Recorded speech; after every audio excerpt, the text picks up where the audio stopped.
Vocês querem que eu fale um pouco sobre a Groenlândia? Eu ia deixar fora desse discurso, mas acho que eu receberia uma crítica muito negativa se eu deixasse isso. Eu tenho muito respeito pelas pessoas da Groenlândia, pelo povo da Dinamarca, tremendo respeito. Mas todos os aliados da OTAN têm a obrigação de poder defender o seu próprio território. E o fato é que nenhuma nação ou grupo de nações tem a posição de poder garantir ou assegurar a Groenlândia, a não ser os Estados Unidos. O poder é muito maior do que as pessoas entendem. E 2 semanas atrás, na Venezuela, nós vimos isso acontecendo. Nós vimos isso acontecendo na Segunda Guerra Mundial, quando a Dinamarca, após 6 horas de luta, perdeu da Alemanha, não conseguiu se defender, não conseguiu defender a Groenlândia. Então, os Estados Unidos foram, então, levados, nós sentimos uma obrigação a enviar as nossas forças militares para garantir o território da Groenlândia, e nós seguramos isso a grande custo para nós, mas eles não tiveram nenhuma chance de fazer isso sozinhos. A Dinamarca sabe disso. Nós literalmente estabelecemos bases na Groenlândia para a Dinamarca. Nós brigamos pela Dinamarca, para salvar a Dinamarca. Na verdade, é um grande pedaço de gelo, não dá nem para chamar de terra, mas nós salvamos a Groenlândia e evitamos que os nossos inimigos tivessem ou estabelecessem uma base no nosso hemisfério. E depois da guerra, que nós vencemos, se não tivéssemos vencido, vocês estariam todos falando alemão ou japonês a essa altura. Depois da guerra, devolvemos a Groenlândia para a Dinamarca. Nós fomos burros de ter feito isso, mas foi feito. Devolvemos, mas eles foram muito ingratos. E agora, nosso país e o mundo enfrentam riscos muito maiores do que antes, por conta da energia nuclear, por conta das guerras que eu não posso nem comentar aqui. Semanas atrás, nós começamos a ouvir falar sobre armas que a gente nem tinha ouvido falar. Foi tudo muito confuso. Nada aconteceu quando puxamos o gatilho. Os mísseis foram enviados. Caiu exatamente do lado das pessoas que haviam enviado os mísseis. Eles pensaram, o que está acontecendo? E esses sistemas de defesa foram produzidos pela Rússia e pela China. E agora eles têm que voltar para desenhar esses sistemas novamente. E a Groenlândia é um território subdesenvolvido que está sem defesa, numa localização estratégica chave entre os Estados Unidos, Rússia e China. Está bem no meio de tudo isso. Então, quando nós devolvemos para a Dinamarca, não era a mesma coisa que agora. E é muito importante, ninguém fala dos minerais que tem ali, da terra rara. Não existe terra rara. Existe processamento raro. E para chegar nessa terra rara, é preciso passar por centenas de metros de gelo. E não é por isso que a gente precisa disso. Nós precisamos desse território para segurança internacional estratégica. A Irlanda, na verdade, fazia parte da América do Norte tempos atrás, e por isso é um interesse muito grande de segurança dos Estados Unidos, e já foi nossa política há centenas de anos evitar ameaças externas de entrar no nosso hemisfério, e tivemos muito sucesso com isso, nunca estivemos tão fortes como agora, por isso que agora, o presidente americano vem tentando comprar a Groenlândia. Os presidentes americanos vêm tentando comprar a Groenlândia. A gente devia ter mantido o território depois da Segunda Guerra Mundial, mas a visão era diferente na época. Agora, é muito mais necessário do que foi naquele tempo. Em Em 2019, a Dinamarca falou que ia gastar centenas de milhões de dólares para melhorar a sua defesa, mas, como vocês sabem, eles gastaram menos de 1% desse valor, dessa quantia. Então, não há nenhum sinal da Dinamarca ali.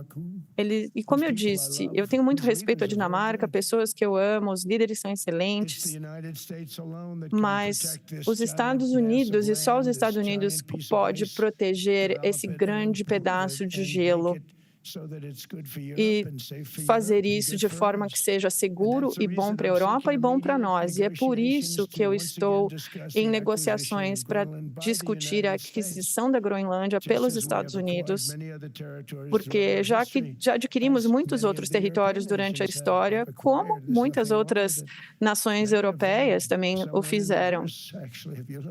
Se fosse o contrário, vocês teriam muitas terras, teriam muitas riquezas pelo mundo todo também. Isso pode acontecer, mas não seria uma ameaça para a OTAN, que isso aumentaria muito a segurança de todos os aliados da OTAN. E os Estados Unidos vêm sendo tratados muito mal pela OTAN. Quando pensamos a respeito disso, ninguém pode discutir comigo. Nós fazemos muita coisa e recebemos muito pouco em retorno, de volta. Eu já fiz muito mais para ajudar a OTAN do que qualquer outro presidente antes de mim. Vocês nem teriam a OTAN se eu não tivesse me envolvido no meu primeiro mandato. A guerra com a Ucrânia é um exemplo disso. Estávamos a milhares de milhas de distância, separados por um gigantesco oceano, uma guerra que nem deveria ter começado e não teria começado se a eleição de 2020 não tivesse acontecido como aconteceu. Geralmente as pessoas vão ser processadas pelo que fizeram quando tudo isso for descoberto. Eu acho que isso é novidade, é uma notícia importante, mas as eleições foram manipuladas e eu sempre falo isso. Quando a gente tem eleições fortes, fronteiras fortes e a mídia justa, porque a mídia é terrível, muito enviesada, e vem perdendo credibilidade. Nós estamos numa avalanche de votos. Todos os 7 estados importantes ganharam, mas não há credibilidade na mídia, e se eles quiserem essa credibilidade, terão que ser justos e falar, olha, você é um presidente justo. Eu herdei uma situação muito terrível. As fronteiras estavam abertas, inflação em alta, tudo estava terrível com os Estados Unidos quando eu comecei meu mandato, mas eu herdei também a guerra da Ucrânia e Rússia. Eu conheço Putin muito bem e eu teria discutido com ele. Ele não teria feito nada se eu tivesse conseguido conversar com ele, ele não teria feito isso. Foi terrível o que aconteceu e eu vi tudo isso acontecendo depois que eu saí o Biden deu 350 bilhões de dólares para a Ucrânia e para a OTAN. 350 milhões. Eu não consigo nem imaginar isso. Assim como a inflação, assim como a economia, eu pensei, uau, esse país está com problemas, está tudo fora de controle. As fronteiras estavam fora de controle, nós conseguimos resolver isso, temos a fronteira mais forte do mundo agora, e eu venho trabalhando nessa guerra por 1 ano, e durante esse período eu consegui aplacar 8 outras guerras. Eu estive no Paquistão, o Putin me ligou, Armênia, Azerbaijão. Isso tudo vinha acontecendo já há 35 anos e eu consegui resolver tudo em um dia. E o presidente Putin me ligou e falou, olha, eu não acredito que há 10 anos eu venho tentando resolver isso e você conseguiu. E eu falei para ele, vamos fazer o seguinte, você se preocupa em resolver a sua guerra. E o que os Estados Unidos ganham com tudo isso? Todo esse dinheiro, além de morte, destruição e grandes quantias de dinheiro chegando para as pessoas que não apreciam, que não são gratos pelo que nós fazemos. Eu não estou falando só da OTAN, estou falando da Europa. Eles precisam trabalhar na relação da Ucrânia, na questão da Ucrânia. Os Estados Unidos não precisam fazer nada disso, né? A gente não tem nada a ver com isso. Nós temos um grande oceano nos separando disso, mas temos que falar do PIB. A maioria dos países não estavam pagando nada. Os Estados Unidos estava pagando por basicamente 100% da OTAN. E eu parei com isso, falei, olha, isso não é justo. Mais importante, a OTAN agora está pagando 5% e agora eles vão ter que pagar, algo que ninguém acreditava que era possível. Eles sempre acharam que não iam acima de 2% e agora estão chegando a 5%. Eles não pagavam os 2% antes, mas agora estão pagando os 5% e estão com um excelente secretário-geral, que possivelmente está aqui hoje. Mark, você está aqui? Sim, ele está aqui. Olá, Mark. Nunca pedimos nada. Nunca recebemos nada. Provavelmente não vamos receber nada, a menos que eu decida usar força extrema. Certamente seremos imparáveis. Mas eu não vou fazer isso. Tá? Todo mundo agora respira achando que está bom. Esse provavelmente ou melhor, eu não preciso usar a força, eu não quero usar a força, eu não vou fazer isso. O que os Estados Unidos pedem é um lugar chamado Groenlândia. A gente já tinha isso, mas nós devolvemos isso para a Dinamarca não muito tempo atrás, depois que nós derrotamos os alemães, italianos, japoneses e outros na Segunda Guerra Mundial. Nós devolvemos isso para eles. Éramos uma grande força naquela época, somos muito melhor agora, depois que eu reconstruí a força militar no meu primeiro termo, e hoje nós temos um orçamento de 1,5 trilhão de dólares, ganhando navios de guerra 100 vezes mais poderosos do que aqueles que nós vimos na Segunda Guerra Mundial, aqueles grandes navios, o Missouri, o Alabama. Eu pensei, podemos tirar eles ali do Polo Norte, usar alguns desses navios. Pensem nisso, 100 vezes mais poderosos do que aqueles grandes e magníficos navios que vocês ainda veem na televisão e a gente pensa, uau, cada navio é 100 vezes mais poderoso do que aqueles grandes navios de guerra. Então, o que nós temos, o que nós recebemos da OTAN foi nada, exceto proteger a Europa da União Soviética, agora a Rússia. Nunca recebemos nada por isso, mas pagamos pela OTAN. E por muitos anos pagamos, até que eu cheguei aqui, e, na minha opinião, pagamos 100% da OTAN, porque eles não pagavam as suas próprias contas. E tudo que a gente pede agora é ter a Groenlândia sob propriedade dos Estados Unidos, porque precisamos ter propriedade do território para poder defendê-lo.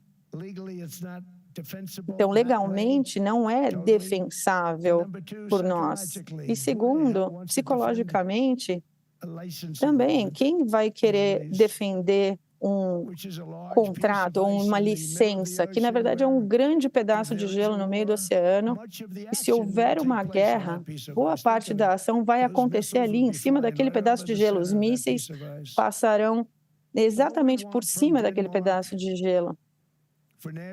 Tudo que nós queremos da Dinamarca é garantir segurança internacional e manter inimigos em potencial perigosos no seu lado. Isso seria o maior domo dourado já construído, que por sua própria natureza estaria defendendo também o Canadá. O Canadá ganha muita coisa da gente gratuitamente, eles deveriam ser mais gratos. O primeiro-ministro ontem falou, e eles deveriam ser mais gratos aos Estados Unidos. Mark, da próxima vez que você falar, você pode também comentar isso. O que nós fizemos para Israel também foi incrível, mas isso não se compara com o que nós temos planejado para os Estados Unidos, Canadá e o restante do mundo. Nós vamos construir um domo como jamais visto. Não, nós já fizemos Mas são as nossas tecnologias, são as nossas coisas que fizeram, os nossos guerreiros fizeram um bom trabalho e eliminaram uma ameaça nuclear como as pessoas jamais viram.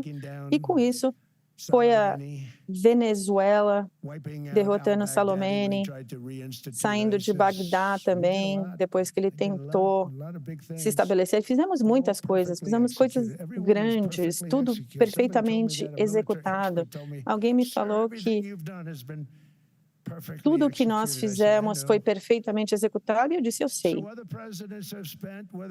Outros presidentes gastaram trilhões e trilhões de dólares com a OTAN e não ganharam nada em retorno.